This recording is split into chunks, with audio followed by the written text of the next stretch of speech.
Hi, I'm Stuart with Downtown Sailing. In the last video, we took a look at proper course between boats that are overlapped in the pre-start. There is no proper course in the pre-start. And now we're going to take a look at barging. Barging is a common scenario where a boat comes in on starboard tack and kind of buzzes by the committee boat in order to gain speed and influence over its competitors. So that's what barging is. You kind of barge your way in, and sometimes you'll have a line of barging boats, especially if there's current offsetting other boats downwind.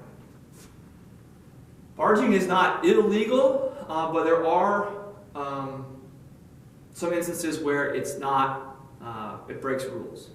The most common situation where it breaks a rule is when a lured boat comes up and says, there is, by not saying, shows that there is no room for this boat to get through, and so this boat has to peel out. If this boat, if the lured boat was kind of forced to avoid contact, and this boat comes in and sneaks through, that would be barging, and that would be breaking a rule. This is the lured boat. This is the windward boat, and this boat is obligated to keep clear. So that's how one situation, how that plays out. However, oftentimes we find boats kind of setting up below the committee boat where there is room for this boat to get in as we start getting ready to sail away. Once this boat gets in, kind of where it has room, there is room for that boat to get in.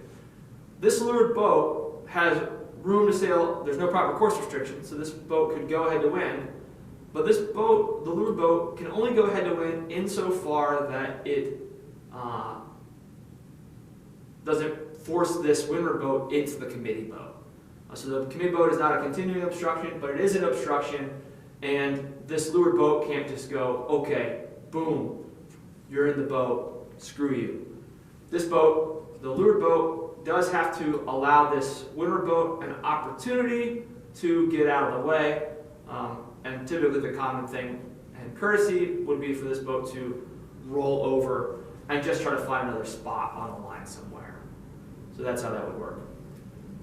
If there's an I flag ruling, or you're about to start the race and this boat's going to be OCS, the blue boat, the best situation for it to do would be to gain speed, tack, and do a loop around the committee boat.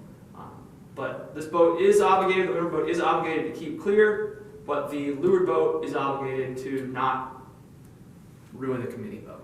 So that's just kind of a basic thing there with barging. One last little scenario with barging is that oftentimes boats will find themselves in a situation where you have a line of barging boats coming in, and then you have a lured boat saying, don't go in there, don't go in there.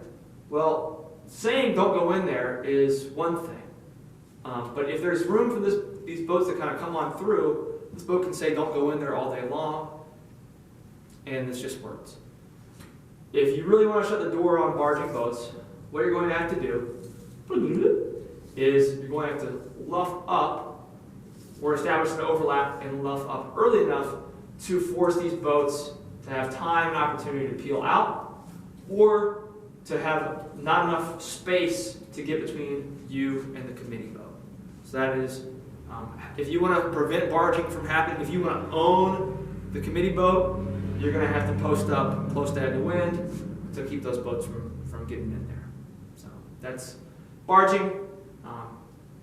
My recommendation is to try to find clear air and a clear lane a little bit further down the line, so it's never an issue.